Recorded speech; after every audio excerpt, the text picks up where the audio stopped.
Hello students, आज हम exercise 9.3 का 8 पार्ट को करने जा रहे हैं। 8 पार्ट में क्या है, सब्ट्रैक्शन। फर्स्ट टाइम है हमारे पास 2a from 7a। From means जो लास्ट में नंबर लिखा उसमें से फर्स्ट नंबर को माइनस करना है, ठीक है। फ्रॉम मीन्स तो, ठीक है, से। डैट मीन्स के 7a पहले लिखेंगे फिर, और 2a उसमें से माइनस कर देंगे।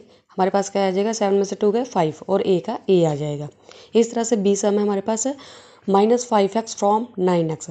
9x में से -5x को माइनस करना है। अब देखो, पहले उन्होंने हमें पहले ही कहा है कि सब्ट्रैक्ट करना है ना। डैट मीन्स के 9x तो हमने ऐसे एज इट इज़ लिख दिया, फिर सब्ट्रैक्ट का साइन डाल लिया क्योंकि हमने माइनस करना था। बट हमारे पास दूसरा नंबर क्या है, माइनस का ही है, इसलिए जो हमें सेकंड टर्म दी गई है वो हमें -5x दी गई है, वो ब्रैकेट में लिखेंगे इक्वल टू। अब 9x एज इट इज़ आ जाएगा, माइनस माइनस क्या हो जाएंगे, प्लस हो जाएंगे। तो 9 + 5 कितना हो गया, 14x। इस तरह से सी पार्ट है हमारे पास 4ab फ्रॉम -8ab। अब देखो हमारे पास जिसमें से माइनस करना वो ही नेगेटिव है। अब हम लिखेंगे -8ab, फिर सब्ट्रैक्ट करना था इसलिए माइनस का साइन डालेंगे, फिर 4ab। अब देखो माइनस माइनस क्या होते हैं, प्लस, बट एडिशन में क्या है, साइन माइनस का ही लेंगे, ठीक है, क्योंकि ये बड़ी रकम के साथ है। फिर 8 में से 8 + 4 कितने हो गए, 12ab आ गया हमारे पास। इस तरह से डी सम है हमारे पास -5x² फ्रॉम -9x²। अब क्या करेंगे, -9x² एज इट इज़ लिख देंगे, फिर फ्रॉम का है ना, सब्ट्रैक्ट का है, हमें माइनस का साइन डालेंगे, फिर माइनस कैसे करेंगे, जो हमें टर्म दी गई है -5x², ठीक है। अब देखो -9x² एज इट इज़ रह गया, माइनस माइनस प्लस हो गए, +5x² हो गया।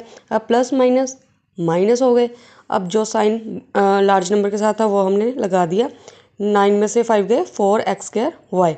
इसी तरह से 9th पार्ट है सब्ट्रैक्ट यूजिंग हॉरिजॉन्टल। अब हॉरिजॉन्टल माइनस करेंगे तो क्या करेंगे, जो हमें नंबर्स दिए गए हैं लास्ट वाले नंबर को पहले लिखेंगे और फर्स्ट वाले को बाद में लिखेंगे, फिर उनमें से माइनस करेंगे। अब 4 में से 2 गए, माइनस का आ गया, साइन बड़ी रकम का था, माइनस का लग गया इसलिए। फिर 7 + 5 कितना आ गया, 12y। इस तरह से इसी तरह से हम क्या करेंगे, माइनस साइन भी चेंज होंगे, ठीक है। जैसे 4x माइनस का कर दिया ना, और जो माइनस का था वो प्लस का हो जाएगा। सब्ट्रैक्शन में साइन उल्टे हो जाते हैं। सेकंड सम है हमारे पास a - 2b + c from 2a + 5b - 7c। अब देखो 2a + 5b - 7c as it is लिख देंगे। अब a - 2b + c as it is लिख दिया। अब सब्ट्रैक्ट करना ना, इसलिए जो प्लस था वो माइनस हो जाएगा, जो माइनस था वो प्लस हो जाएगा, उल्टे साइन हो जाएंगे। अब 2 में से 1 गया, हमारे पास 1a आ गया। इस तरह से प्लस, और नीचे वाला साइन देखना, प्लस प्लस प्लस होते हैं, 5 + 2 7 भी आ गया। फिर माइनस माइनस प्लस होते हैं और साइन माइनस का आएगा, 7 + 1 8c। इस तरह से 10th पार्ट है subtract 2ab -4a + 7b from 2a - 3b - ab। अब इसमें से क्या करेंगे, ऐसे टर्म्स उतार लेंगे, पहली एज इट इज़ उतार लेंगे और सब्ट्रैक्ट जो फर्स्ट वाली दी है उसे कर देंगे, ठीक है। अब सब्ट्रैक्ट करेंगे तो क्या देखेंगे, ए के नीचे ए वाला आना चाहिए, बी के नीचे बी वाला वेरिएबल आना चाहिए, और ए बी के नीचे ए बी वाला वेरिएबल।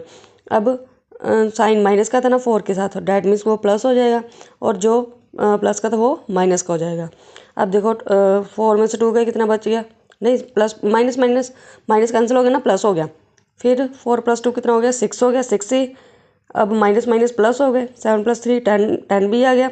इस तरह से माइनस माइनस प्लस हो गया, 2 + 1 कितना हो गया, 3ab। थैंक्स।